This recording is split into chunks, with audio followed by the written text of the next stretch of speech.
लिखाणसुद्धा आलेलं आहे, परंतु त्या संदर्भामधली सत्यता काय आहे ती पडताळून बघण्याचं काम मी तात्काळ सुरू केलेलं आहे. मी संबंधित विभागाकडे या संदर्भामध्ये संपर्क साधलेला आहे आणि तशा प्रकारची जर अडचण असेल तर निश्चितपणे त्याला सर्वांनी मिळून विरोध करावाच लागेल. सर, मागच्या वेळेला याच ठिकाणी बाळा माने यांच्या उपस्थितीत शिवसेनेची एक बैठक झाली होती. यावेळेला शिवसेनेतून गटबाजी समोर आली होती, कारण जिल्हा प्रमुख पदावरून या ठिकाणी मुद्दे उपस्थित झाले होते, त्या गटबाजी झाली होती. आज जर आपण बघितलं तर माजी खासदार विनायक राऊत या बैठकीला उपस्थित नाही, कसं बघताय? असं आहे की आम्ही जे आलो होतो ते कोर्टामध्ये तारखेला आम्ही आलो होतो.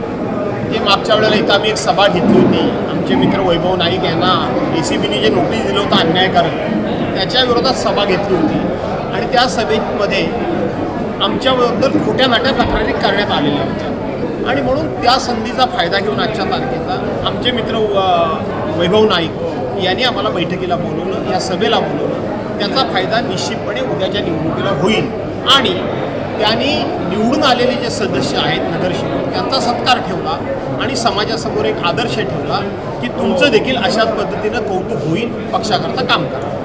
माजी खासदार विनायक राऊत हे नगरपालिका निवडणुकीच्या वेळेला सुद्धा प्रचारात दिसले नाही, सावंतवाडी वगळता, त्यामुळे ते नाराज आहेत अशी चर्चा आहे.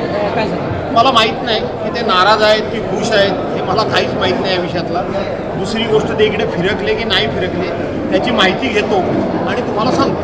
आजच्या बैठकीला संदेश पारकर यांची उपस्थिती होती, पण बघितलं तर इथे वेगळी एक आघाडी झाली होती. तुमचा विरोधक जो शिवसेना आहे आणि ठाकरे गट एकत्र काय खरं सांगायला गेलं तर आम्ही विरोधी पक्षातले लोक आहोत. ज्या वेळेला सत्ताधारी पक्षातले लोक आमच्याबरोबर आघाडी करायला येतात त्या अर्थी निश्चितपणे कुठेतरी समान हेतू, एक समान धागा ही सर्वांनी एकत्र येऊन काहीतरी चुकीचं घडतंय त्याला थांबवलं पाहिजे म्हणून हे सगळे एकत्र आल्याचं दिसतं. सर, तुम्ही भाषण करताना अरविंद सावंत यांनी म्हटलं होतं की तुम्ही एक संदर्भ दिला होता जुन्या सभांचा, त्यावेळी तुम्ही म्हटलं होतं की त्या पक्षाने मला मंत्री केलं, तुमच्या पक्षाने केलं नाही. या संदर्भात काय सांगाल? नाही, तसं नाही. मी जेव्हा भाषणात सांगितलं की मी 3 नगरपालिका जिंकल्या राष्ट्रवादी काँग्रेस पक्षामध्ये असताना आणि जिल्हा परिषदेची तयारी सुरू असतानाच निर्णयाक्षणी मला इथून संपर्क मंत्री पदावर बदललं, तर त्यांनी सांगितलं की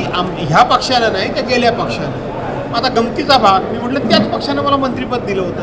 गमतीचा भाग आहे, एवढा काही गांभीर्याचा भाग नाही. नाराज आहात का या पक्षाने मंत्रिपद दिलं नाही म्हणून? आता मंत्री ऐकून त्यांच्या साहेब, सध्या बघितलं तर निवडणुकीच्या निकालानंतर कुठेतरी भाजप आणि शिवसेनेमध्ये कुठेतरी आरोप प्रत्यारोपच्या पहिली 2 भावांमध्ये सध्या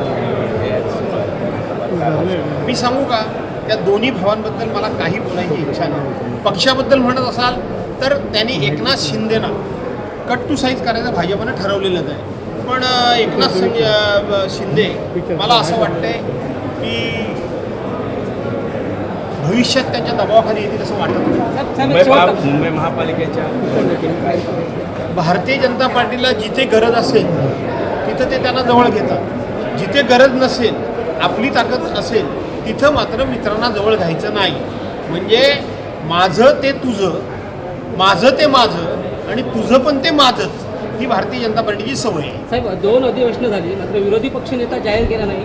तुमच्या नावाची शिफारस झाली आहे, तुमच्या नावाला घाबरता सरकार असं वाटतं का तुम्हाला? तुम्ही कोकणी आहात, मी कोकणी आहात, एवढं पाशवी बहुमत सरकारच्याकडं आहे तरीसुद्धा ते विरोधी पक्षनेतेपद जाहीर करत नाही, मला घाबरतात. हा आपला कोकणी माणसाचा सन्मान आहे असं आपण समजलं पाहिजे. धन्यवाद.